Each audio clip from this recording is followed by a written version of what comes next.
bendiga ricamente. Amén. Damos gracias al Padre Celestial que nos permite recordar la resurrección de Cristo en este día tan especial. También alabamos su nombre y dice la Biblia que este es nuestro sacrificio de alabanza. Amén. Así que damos gracias al Padre Celestial que ha encaminado nuestros pasos hasta acá y nos permite hoy adorar y seguir haciéndolo con libertad. Amén. Quiero anunciarles rapidito, recordar que para el 14 del mes próximo, 14 de octubre, vamos a tener nuestra reunión de matrimonios y parejas. Así que estén orando por ello y están todos los matrimonios y novios invitados a participar de este evento. También para el mes de noviembre va a comenzar, también después vamos a poner la fecha, ya está el calendario hecho, pero para no atiborrarnos con tanto anuncio, el grupo de los adultos que van a empezar también este ministerio para los hermanos de 60 años para arriba. Quiero también pedirles oración, si el Señor lo permite, el próximo día viernes, en casa del hermano Omar y familia, pues estaremos comenzando una nueva casa de estudio bíblico. Así que estén orando por ello. Al Señor gracias, va a ser ya, contando el grupo de los jóvenes, a los que ya estamos teniendo, va a ser la número 5, y está en vísperas de la número 6 también. Así que sigan orando por ello, probablemente una séptima. Así que damos gracias al Señor porque nos está permitiendo extendernos y seguir abriendo casas de estudio bíblico. Es importante, hermano, si usted aún no está asistiendo a un grupo pequeño de estudio bíblico, de oración, haga lo posible por unirse. Haga lo posible por unirse, porque se están dando estudios que están enfocados en el crecimiento, el desarrollo, la doctrina en la vida del cristiano. Bien, sin más demora, le invito a buscar ahí en sus Biblias el texto de Juan capítulo 4, versículo 34. Juan capítulo 4, versículo 34. El mensaje de hoy lleva por título El cristiano y la voluntad de Dios. Y hoy concluimos con estas 3 semanas que hemos estado hablando acerca del propósito de Dios para nuestra vida. Juan capítulo 4, versículo 34. Juan capítulo 4, versículo 34, diga amén cuando lo tenga. Amén.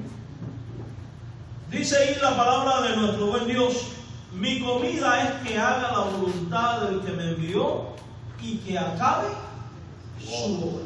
Oramos. Señor, gracias por la bendición de poder estar en tu casa y estudiar tu palabra, adorar tu nombre, exaltarte. Bendice a cada hermano aquí presente, también a aquellos que nos van a estar siguiendo por el internet. Háblanos por medio de tu palabra, Señor. Ministranos a través de tu Espíritu Santo. Prepara nuestros corazones para recibir esta palabra tuya. Quita todo lo humano y lo terrenal, Señor, y toma tú el control de la predicación, ministrando en nuestros corazones, ministrando en el predicador. En el nombre de Jesucristo, Señor, reconocemos que tenemos necesidad de ti y acudimos a ti, Señor, en busca de la respuesta. En el nombre de Cristo, perdona nuestras faltas y nuestros pecados, y ahora guíanos, Señor. Amén. Mis queridos hermanos, hemos venido respondiendo a la pregunta: ¿cuáles son los propósitos de Dios para mi vida? Y habíamos dicho que uno de los propósitos de Dios es que nosotros le honremos y le sirvamos a Él, que es el único Dios vivo y verdadero. También estuvimos viendo de que es parte del plan de Dios para nuestra vida que le demos a Él la prioridad en la búsqueda de su reino. Y hoy vamos a estar viendo que es parte del propósito de Dios para ti y para mí, que nosotros seamos hallados fieles en hacer la voluntad del Señor nuestro Dios. Muchas veces nos preguntamos: ¿cuál es la voluntad de Dios para mi vida? ¿Cuál es la voluntad de Dios para mí? Y las personas acuden a todo tipo de argumentos y a todo tipo de cosas para dar respuesta, pero cuando nosotros vamos a la Biblia podemos darnos cuenta que la voluntad de Dios para nosotros es que obedezcamos incondicionalmente todo lo que el Señor nuestro Dios nos ha revelado en su palabra, la Biblia. Dice la Escritura: en esto sabréis que sois mis discípulos, si hacéis todo lo que yo os mando. Y en este texto de la Biblia estamos viendo de que la vida cristiana no consiste en obedecer o poner en práctica unos cuantos mandamientos del Señor, sino la totalidad de todos los mandamientos de Dios. Se trata de seguir todo el consejo de Dios, de vivir a plenitud todo el consejo de Dios. Se trata precisamente de despojarnos de nosotros mismos y revestirnos de Cristo, andando según nuestro Señor Jesucristo. Cuando nosotros vamos a los evangelios, el Señor nos da disímiles enseñanzas acerca de cómo vive un ciudadano del reino, cuál debe de ser nuestra forma de pensar, de vivir, de hablar, de actuar, de comunicarnos, de reaccionar ante las distintas circunstancias de la vida. En otras palabras, somos llamados, somos invitados por el Señor a hacer en todo tiempo la voluntad suya. Jesucristo mismo, orando, dice: hágase tu voluntad aquí en la tierra como se hace en el cielo. Cuando está en Getsemaní, nos da el ejemplo diciendo: Padre, si quieres pasar en mí esta copa, pero no sea mi voluntad, sino la tuya. Y así sucesivamente nos enseña también la Biblia a pedir conforme a la voluntad de Dios. Un texto que dice: pedid y no recibid, porque pedid mal, pedid para vuestros deleites. Y está implícito aquí la realidad de que si nosotros pedimos conforme a la voluntad de Dios, pues veremos la respuesta del Señor nuestro Dios. ¿Y por qué acogernos a la voluntad de Dios? ¿Por qué acogernos a ese deseo de Dios? Por la sencilla razón de que Él es quien dice la Biblia que es el Rey de Reyes y Señor de Señores. Amados hermanos, no podemos pasar por alto de que nuestro compromiso con Cristo no es solo en lo tocante a la salvación, sino también a la obediencia. Porque Jesús, además de ser Salvador, es también el Señor de nuestra vida. La Biblia lo ilustra como un rey. Parte del quehacer, de los oficios, vamos a decirle así, de un rey es gobernar y guiar a su pueblo. Si Cristo es tu Señor y si Cristo es tu Rey, eso significa que tu vida toda debe de estar sometida a su voluntad, a su señorío. Históricamente los cristianos bíblicos hemos mantenido este principio que es llamado el señorío de nuestro Señor Jesucristo. Es cabeza, es autoridad, es Señor de nuestra vida. Cuando vamos a las palabras mismas de Cristo, podemos darnos cuenta, mis hermanos, que Jesús mismo nos ha dado ejemplo de alguien que en todas las cosas se somete a la voluntad de Dios, al señorío de su Dios, y se somete a los designios de Dios. Mire, la Biblia habla de que el Padre Celestial, en su sabiduría y consejo, ha ordenado todas las cosas según su designio. Jesucristo mismo es alguien que se acoge a estos designios. Por ejemplo, cuando vamos a Juan capítulo 4, en el verso 34, mis queridos hermanos, encontramos estas palabras fascinantes del Señor. Dice: mi comida es. ¿Y a qué le viene a usted a la mente cuando piensa en comida? A alimento. En otras palabras, lo que Jesús va a decir a continuación, va a describir en qué consiste su alimento. ¿Y cuál es la función del alimento? Diría, bueno, alimentar, evidentemente. Pero ¿para qué nos alimentamos? Para tener la fuerza que necesitamos para sobrevivir, para vivir, para subsistir.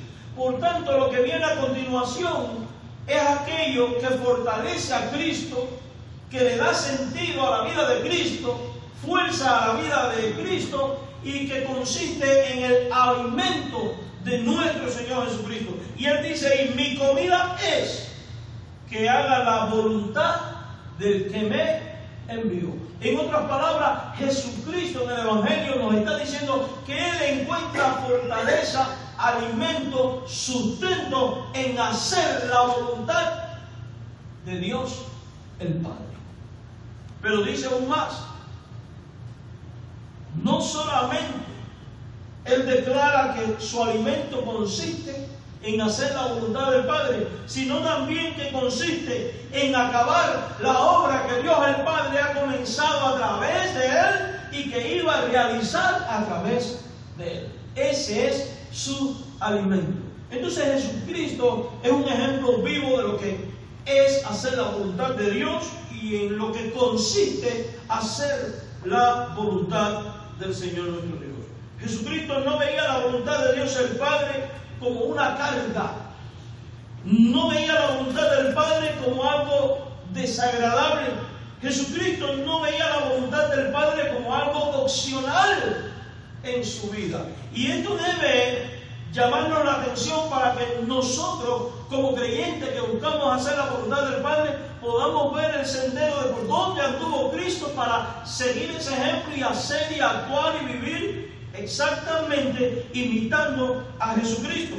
Y si Jesucristo no veía el hacer la voluntad del Padre como una carga, ni como un problema, ni como algo opcional, eso significa que el pueblo santo de Dios, la iglesia de Cristo, la iglesia que le tiene a Él por cabeza y que debe vivir sometida a su señorío, no puede ver el hacer la voluntad de Dios ni como una carga, ni como un problema, ni como algo opcional, sino como parte de lo que es alimentarse en la vida cristiana.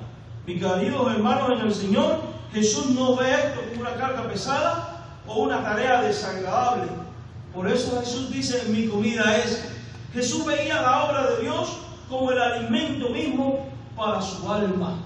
Usted y yo tenemos que ver el hacer la voluntad de Dios como alimento para el alma. Hacer la voluntad del Padre saciaba a Jesucristo y le satisfacía interiormente, al punto tal de que ya estando en la cruz, una de sus últimas palabras, ¿cuáles son? Consumado es. Como diciendo: he cumplido tu obra, Señor, he hecho tu voluntad y me agradó hacerlo. Porque permítame decirle algo: aunque no era fácil ir a la cruz, Jesús encontró gozo y placer en hacerlo. Gozo y placer. ¿Recuerda usted el pasaje donde Jesús dice: voy a Jerusalén y allí el Hijo del Hombre será entregado y le azotarán y le crucificarán, etcétera, algo así? ¿Lo recuerdan? ¿Recuerdan ustedes qué fue lo que Pedro le dijo? Maestro, no vayas, no te acontezca. Si Jesús hubiera pensado y actuado como nosotros y no hubiera tenido en cuenta el hacer la voluntad del Padre y hacerlo con gozo y con satisfacción, en ese momento hubiera dicho: que cómo me quieren mis discípulos, qué buenos son, mira cómo me cuidan, están evitando que yo muera. Esa era una reacción típica del ser humano. Pero en el caso de Cristo, que conocía a qué había venido y que era el plan de Dios ir a Jerusalén y morir en la cruz, Él se da cuenta que aquellas palabras, aunque sonaban muy lindas y estaban cargadas de buena intención, no era la voluntad del Padre, sino que era un mensaje de Satanás. Por eso le dice a Pedro: quítate delante de mí. ¿Quién? Satanás. Porque, amados hermanos, Cristo fue a la cruz con gozo. Y fue a la cruz pensando en ti y en mí. Fue a la cruz con gozo, aun cuando estaba marcado por el sufrimiento. Porque el verdadero Hijo de Dios puede experimentar gozo en medio del sufrimiento. Y esto nos debe mover. Nos debe mover. Me impactan mucho las palabras que usa el apóstol Pablo cuando escribe a los Corintios, ahí en su segunda carta, capítulo 12, en el versículo 15. Me fascina esto porque es el ejemplo vivo de alguien que ha entendido que su vida existe para hacer la voluntad de Dios. Y recordemos que parte de la voluntad de Dios es obedecer sus mandamientos, vivir para Él, honrarle a Él, entregarle todo a Él. Y miren lo que dice aquí esta porción de la Biblia. Dice el apóstol Pablo, ya están todos ahí, 2 Corintios 12:15. Dice ahí Pablo, y escuche esto, yo con el mayor placer. O sea que lo que va a decir es algo que le placía, que le daba satisfacción, aun cuando estaba en circunstancias un tanto difíciles, porque no todo el mundo aceptaba a Pablo como ministro, ni como apóstol, ni como predicador. Y algunos incluso habían prohibido que Pablo entrara a su iglesia, como fue el caso de algunos falsos maestros. Y yo con el mayor placer, dice Pablo, gastaré lo mío. Y aún yo mismo me gastaré del todo. O sea, no me gastaré en parte, sino gastaré todo lo mío y todo lo que soy. Y dice Pablo, ¿por amor de qué? De vuestras almas. Aunque amándoos más, sea amado menos. Hermoso. Este es el típico hombre que está centrado en la voluntad de Dios y en hacer lo que Dios le pedía que hiciera. Dios había llamado a Pablo a ser apóstol de Jesucristo, lo había llamado a ser predicador a los gentiles, y aunque había judíos y gentiles que no querían saber de él y se estaban levantando contra él y le estaban buscando y criticando, etcétera, etcétera, como vemos en sus epístolas, aún aquellos a quien él les estaba ministrando, dando la palabra, siendo de consolación, siendo de bendición. Y aún así este hombre es capaz de decir, estoy dispuesto a gastarlo todo, a darlo todo, aunque amándoos más, sea amado menos. Como diciendo, no me importa que no me amen, yo voy a hacer lo que tengo que hacer, porque mi compromiso es con Dios, no con ustedes. Es prácticamente lo que Pablo está diciendo. Y aquí vamos viendo un principio, que alguien que hace la voluntad de Dios entiende que lo hace para honra de Dios y hace las cosas en nombre de Dios y para el Señor su Dios, no buscando el reconocimiento de los hombres ni las gratificaciones humanas. Porque el Hijo de Dios que quiere hacer la voluntad de Dios es aquel que ha entendido y vive ajustado a su vida a la gran verdad de que los tesoros no son los que se acumulan en la tierra, sino los que se acumulan en el cielo cuando uno hace la voluntad de Dios el Padre. Por tanto, mis queridos hermanos, siendo que nosotros somos imitadores de Cristo, regresando a Juan 4:34, y que Él mismo nos enseñó a orar, hágase tu voluntad en la tierra como se hace en el cielo, nosotros como Cristo y como el salmista, ahí en el Salmo 48, hemos de procurar llegar a un nivel de madurez, a un nivel de crecimiento, a un nivel de enfoque en nuestra vida cristiana que nos permita decirle a Dios lo mismo que le dice este salmista. Vamos a buscarlo, Salmo 48. Salmo 48. Y esta es una de nuestras metas. Es algo de lo que debemos de buscar como alguien que quiere hacer la voluntad del Padre. Salmo capítulo 40, versículo 8. Dígame cuando lo tenga. Dice ahí, el hacer tu voluntad, Dios mío, me ha agradado. Fíjense qué interesante. Vemos a Pablo que se agrada en hacer la voluntad. A Cristo que dice, mi alimento es hacer la voluntad del Padre. Y ahora el salmista nos está mostrando que el hacer tu voluntad era algo que le agradaba.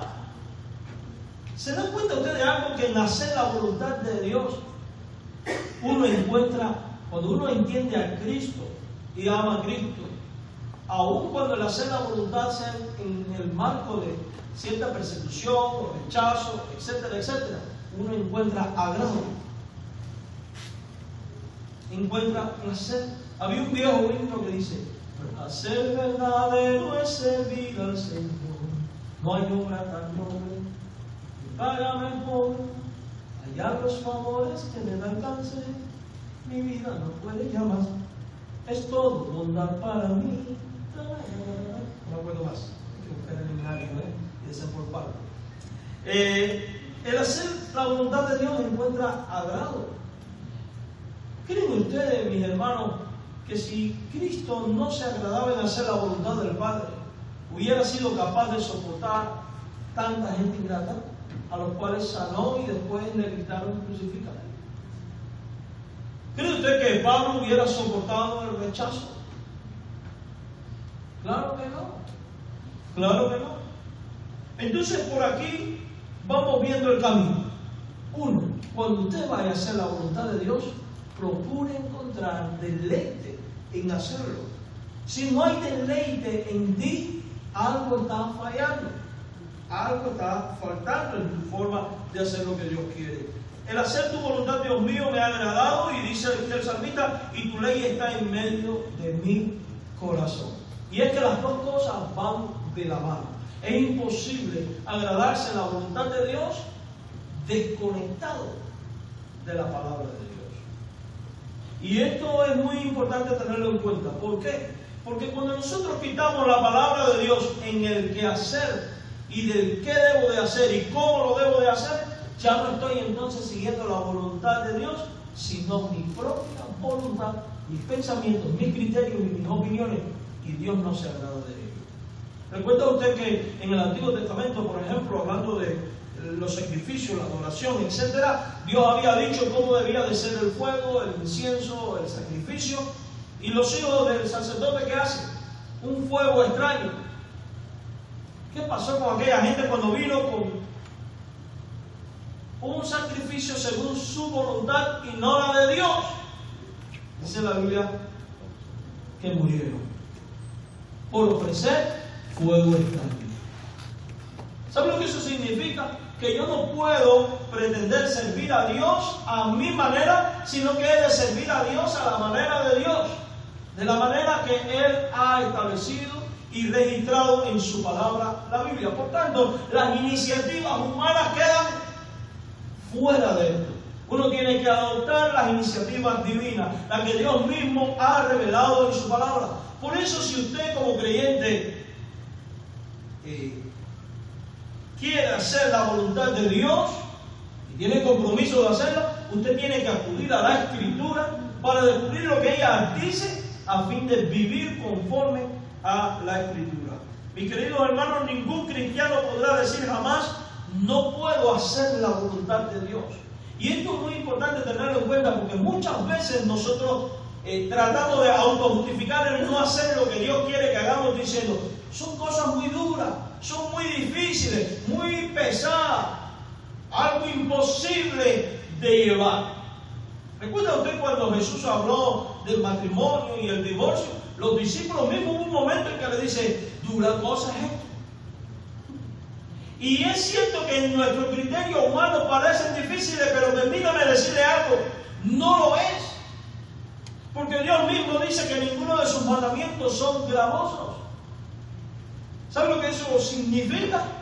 Que todo lo que Dios nos ha pedido que hagamos, perfectamente lo podemos hacer. Porque Dios no nos va a pedir algo que escape de nuestra capacidad. 1. 2.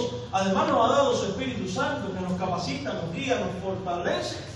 Además tenemos la promesa de que el que tiene la autoridad y el poder en el cielo y en la tierra está con nosotros todos los días hasta el fin del mundo. ¿Por qué cree usted que Pablo es capaz de decir, cuando escribe a los filipenses, todo lo puedo en Cristo?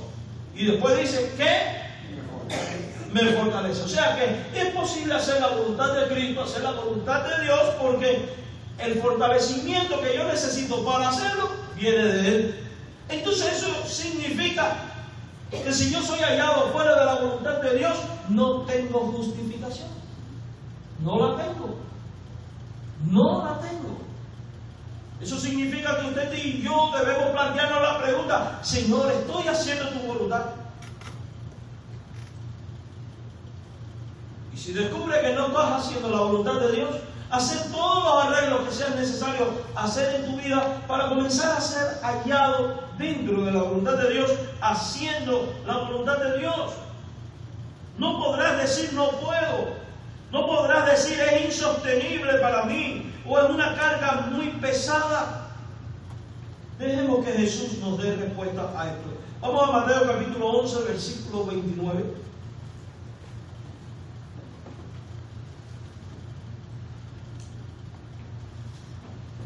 E incluso a veces te queremos justificarlo, o aparentemente justificar esto bíblicamente.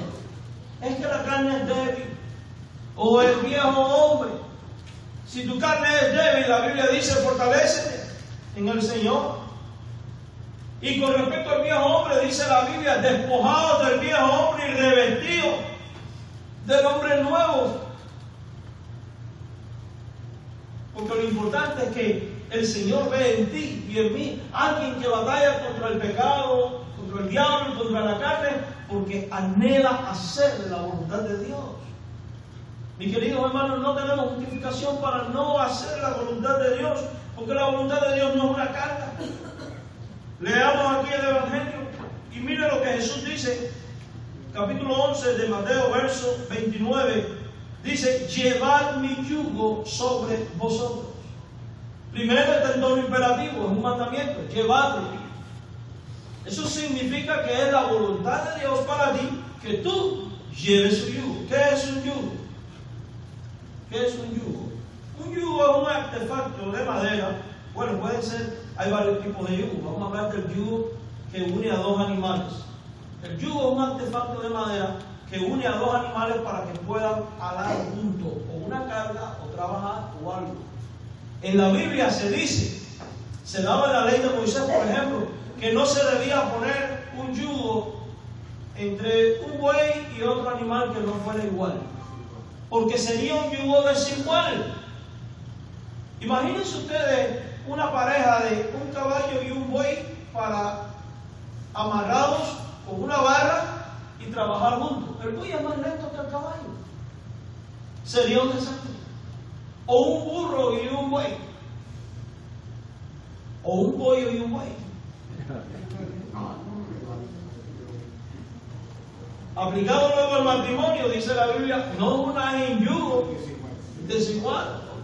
¿Por qué? Porque los yugos desiguales nunca son buenos, ni producen nada bueno. Y si Jesús dice, lleva mi yugo, ¿sabe lo que está diciendo? Átate conmigo, amárrate conmigo.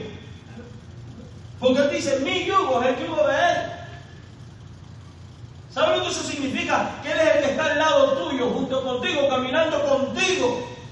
Y cuando tú y yo decidimos enjuntar nuestra vida con Cristo, vamos a poder caminar con Cristo y hacer la voluntad de Cristo.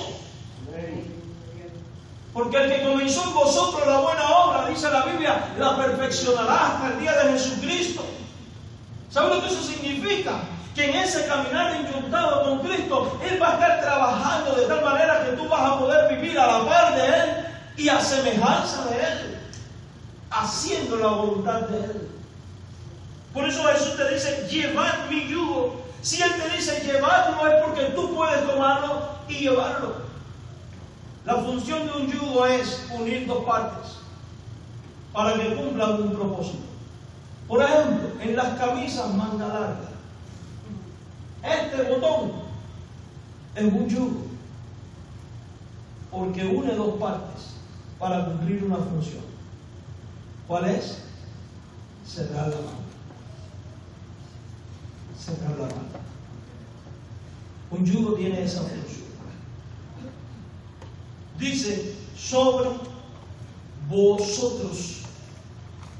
Y está en plural. Lo cual quiere decir que el yugo de Cristo no es para algunos, no es para líderes, no es para un grupo selecto, sino que es para todos aquellos que confían en Cristo y deciden seguirle como discípulos suyos. Y ese eres tú. Pero Jesús no solo dice, lleva tu yugo.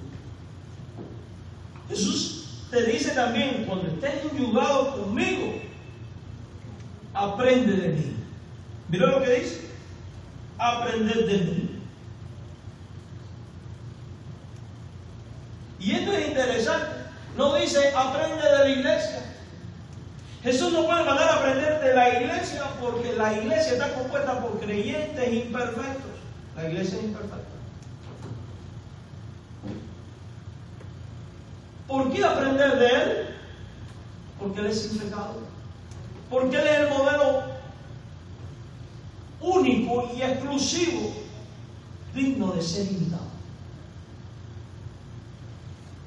Pero ese aprendizaje es injuntado con Él. ¿Por qué aprender de Él? Porque Él es manso y humilde de corazón. Y aquí hay una promesa, mi hermano. Cuando usted enjuga su vida con Cristo y quiere aprender de Cristo para hacer la voluntad de Cristo, dice la Biblia que usted hallará descanso para su alma. Entonces, hacer la voluntad del Padre, además de causar deleite, como ya vimos, también trae ¿qué? Descanso para el alma.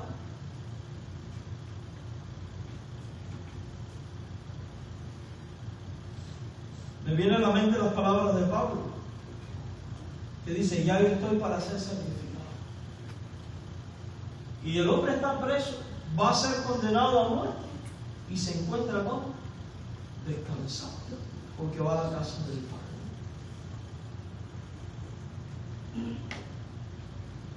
Y a continuación, para desarmar todos estos criterios que nos formamos y que nos hace pensar, la carne de Cristo es pesada y es imposible de llevar. Mire lo que dice en el verso 30. Porque, o sea, la razón por la que podemos llevar el yugo, aprender de Cristo, es porque ese yugo, dice Jesús, que es ¿qué? ¿Leo ahí? ¿No leo ahí? Es fácil. No es difícil. Y yo le creo a Cristo. ¿Saben cuándo nosotros lo vemos difícil? Lo vemos difícil cuando no hemos empezado a enyuntarnos con Cristo, a caminar con Cristo, a acudir a Cristo, a descansar a Cristo, a aprender de Cristo, a confiar en Cristo y a deleitarnos en la voluntad de Cristo. Pero cuando usted se enyunta con Él, su yugo, su quehacer es fácil. Y aquellas cosas que Él pone sobre nosotros, porque el yugo ataba a dos animales para que pudieran tirar, en el caso de que iba a labrar la tierra, el arado que rompe la tierra, o una carreta que iba cargada. Estamos hablando de dos animales para tirar la carreta. Dice que la carga, que esa carga es ligera. O sea que lo que tenemos que hacer para Él, a consecuencia de estar unidos a Él, es ligero, no pesa. Si es ligero, ¿sabe lo que significa? Que no cansa, que no fatiga, que no te va a hacer desmayar. Entonces está implícito de que usted tiene la capacidad y la fortaleza para hacer lo que Dios quiere que haga.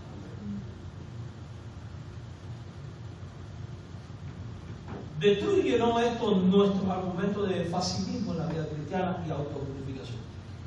Evidentemente que sí. Evidentemente que sí. Por eso, mis queridos hermanos, ninguno de nosotros, y por eso es que estoy diciendo que ninguno de nosotros va a tener argumentos para poder decir del día de mañana a Cristo, cuando estemos ante el bema de Cristo, el tribunal de Cristo, para dar cuentas por nuestras obras, porque dice el Señor que Él dirá: da cuentas, ¿qué hiciste? No vamos a tener justificación para decir: era demasiado, porque yo sabía que tú y... Porque no puede pasar como aquella persona de la parábola de las minas y los talentos. Sabía que tú eras severo y fui y enterré mi don. Siervo inútil eres.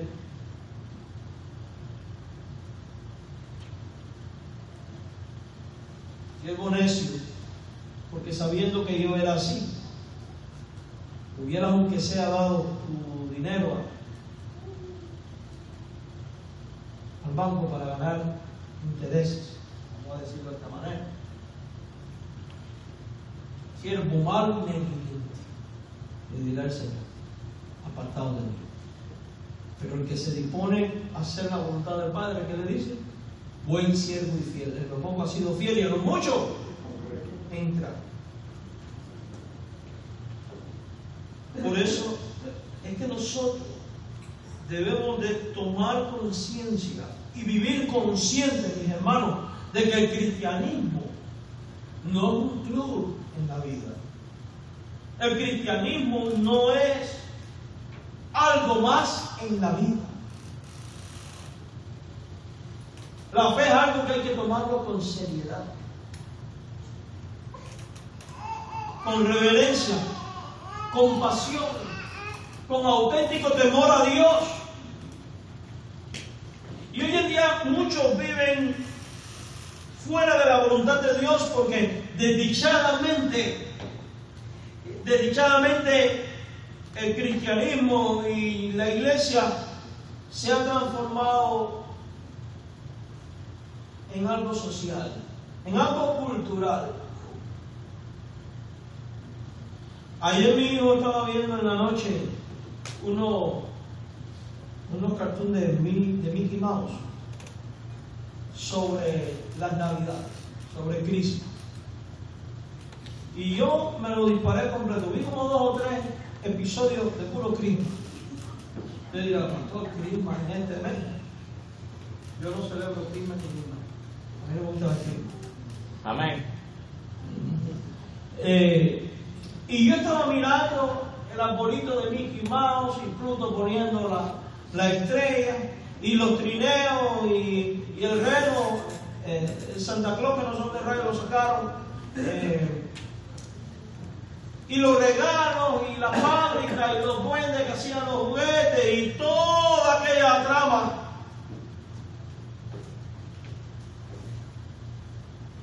Y le estaba diciendo a mi esposa, qué tristeza, cómo han distorsionado una verdad bíblica por dinero. Porque en ninguna parte ni se habló de Cristo, ni del nacimiento de Cristo, ni de para qué vino Cristo. ¿Y saben qué es lo más penoso y lamentable? Que cuando llega esta época del año, muchas iglesias hacen un sinnúmero de eventos donde celebran de todo y hablan de todo y viven estas cosas y se meten en este ambiente sin reflexionar, sin pensar en para qué vino Cristo al mundo. Que no fue ni para darnos un regalo, ni para poner un arbolito, ni nada por el estilo, sino para dar vida y vida en abundancia y para que seamos nosotros a su imagen. Gente apasionada por Dios, gente que se compromete con Dios. Y es lamentable, mis queridos hermanos, que cuando llega esta época del año, o Acción de Gracia, o Easter, Pascua, la gente celebra todas estas cosas y usted ve las iglesias decorando y gastando un dineral en ciertos escenarios para que haya algo representativo. Y lo estoy diciendo porque ayer pasé por cerca de una iglesia que se está preparando para un festival para contrarrestar Halloween. Eso cuento, es el mismo perro con distinto collar. No te viste de diablo, pero te viste de otra cosa. Lo mismo. Me perdona si usted piensa diferente a mí, estoy dando mi criterio personal. No tiene por qué ser eso, claro. Pero es el mismo perro con distinto collar. Y usted va y ve los anuncios de las iglesias y ya no es énfasis en la predicación, en la evangelización, sino en el evento este, el evento aquel, el programa este, el programa aquel. Y es un cristianismo que se ha convertido en voy a ver qué iglesia tiene más eventos. Pero recuerdo allá en Las Vegas, una persona un buen día me dice, pastor, no voy a venir más a esta iglesia. Bueno, mira, que Dios te bendiga. Señor te bendiga, tú sabrás por qué. Yo ni le pregunté por qué. Porque cada quien es libre de hacer como quiera y junto con su libertad es responsable delante de Dios de lo que hace. Poco tiempo después me acerca una hermana y me dice, la hermana fulana se fue para la iglesia tal porque dice que allá tienen el día del té, el día de la galleta, el día de no sé qué, y hay más comida y más cosas. Vaya, qué bien. 2 meses después viene el hermano para acá. Pastor, me reciben otra vez. ¿Por qué? Pastor, ahí no hay predicación. Y hay el club de los 1000. ¿Y eso qué es? Es un club selecto del pastor que el que da $1000 al año puede sentarse en la banca de adelante y almorzar con el pastor, y los $1000 son para construir el té. Se fue por el té y vino por los 1000. Y nos reímos, pero todos estos fenómenos ocurren. ¿Por qué? ¿Por qué? Porque la gente no quiere hacer la voluntad de Dios, sino que quieren vivir conforme a su voluntad, adoptando estilos personalizados.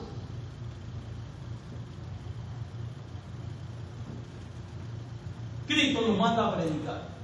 Celebramos todo tipo de eventos, mas no salimos a evangelizar. Cristo nos manda a vivir santamente para Él. Adoptamos todo tipo de eventos y todo tipo de sensacionalismo en la iglesia, pero mi vida que sea como quiera, porque lo importante es tener gente. No, mi hermano. Yo amaría con todo mi corazón ver toda la ciudad intentando meterse aquí, pero no a cambio de sacrificar la voluntad de Dios.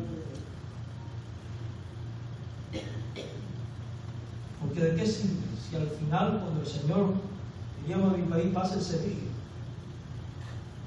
Cuando llegue el día del juicio, la persona no salga, ¿de qué sirve? ¿De qué le sirve al hombre si gana todos los bienes de este mundo y pierde a Jesucristo? No, mis queridos hermanos, no.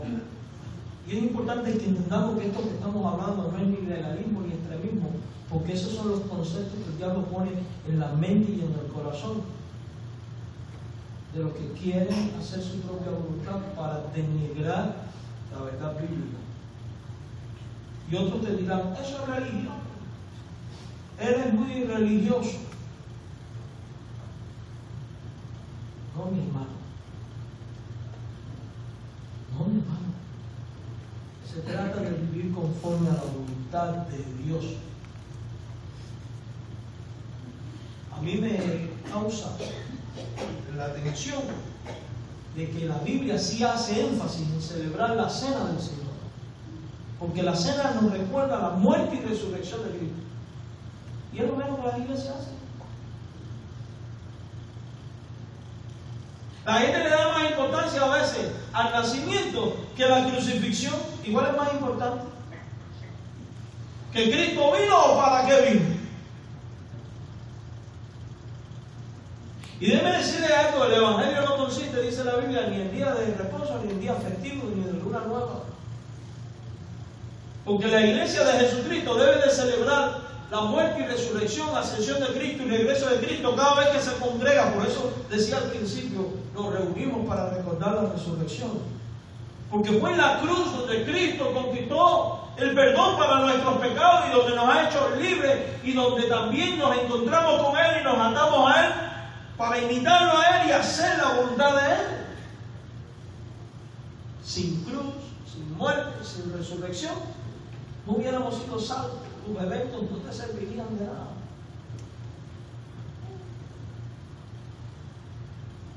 Mire, Jesús nos pide que llevemos su yugo sobre nosotros. Él dice que es fácil. Jesús dice que la carga que pone sobre los que le siguen es ligera. Y tras leer este texto nos damos cuenta que todo cristiano sin acepción está capacitado para hacer la voluntad de Dios el Padre, a imitación de Cristo y aprendiendo de Cristo. Retomemos Juan 4:34 y vamos a leer hasta el verso 38 en esta ocasión. Juan 4:34. Juan 4:34. Algo que olvidé decir en los anuncios, para que lo sepan, porque la semana pasada pasó. Aquí sobre esta cosa o en la nevera siempre hay botellitas de agua de nuestra iglesia para que lo ocupen, porque la semana pasada aquí tuvo necesidad y pensaba que no había, y siempre va a haber, primero Dios. Juan 4:34. Jesús le dijo, mi comida es que haga la voluntad del que me envió y que acabe su obra. ¿No decís vosotros, aún falta 4 meses para que llegue la siega? He aquí os digo, alzad vuestros ojos, mirad los campos, porque ya están blancos para la siega. Y el que siega recibe salario y recoge fruto. ¿Para qué, mi hermano? Tengan en cuenta eso. Para que el que siembre goce juntamente con el que siega. Porque en esto es verdadero el dicho: uno es el que siembra y otro es el que siega. Yo os he enviado a segar lo que vosotros no labrasteis. Otros labraron y vosotros habéis entrado en sus labores. Tras leer este texto nos damos cuenta, mis queridos hermanos, que todo lo que viene a continuación a partir del verso 35 es una de las muchas cosas en las cuales Jesús espera ser obedecido. Y en este caso está hablando del evangelismo.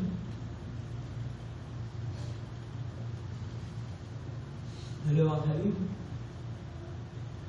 Porque fue evangelizar y discipular y bautizar la tarea primordial que Cristo le asignó a su iglesia. Usted puede tener todos los eventos que quiera, que si no se evangeliza, discipula y bautiza,